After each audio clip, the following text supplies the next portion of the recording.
Well, Governor Whitmer is outlining her spending priorities as she presented her budget to state lawmakers this morning. It comes as uncertainty over federal funding has created chaos in Washington.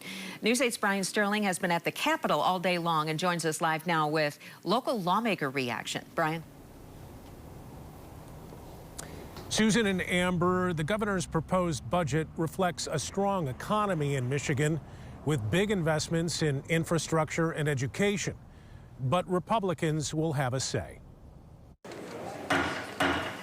It's a record level of spending, $83.5 billion in total, with a focus on investing in education, infrastructure, and economic growth.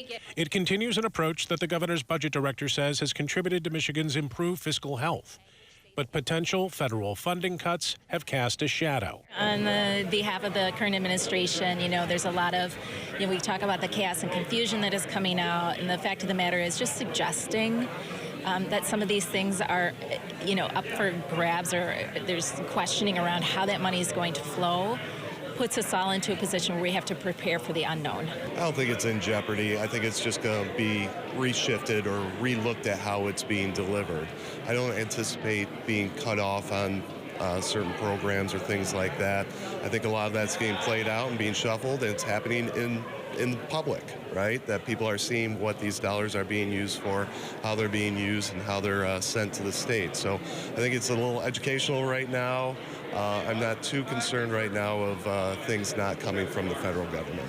Let's talk about kids. Initiatives include the funding of education, a 4.1% increase in student allowance, $10,000 per pupil in funding. Health, $2 million for dementia support.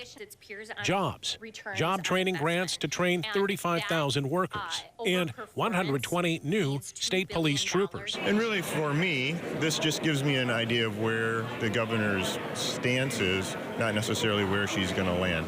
And my deal is I need to go out and look at the budgets and say, what do I believe that our constituents are looking for in this process?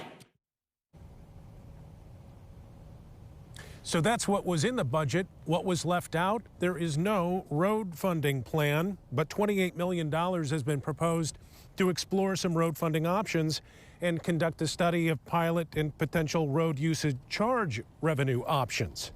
The state enjoying a stable economy these days. Of course, what happens at the federal level, a big question mark. It's something we'll have to see how it plays out here in Lansing in the months to come. Reporting live from the Capitol, Brian Sterling, back to you.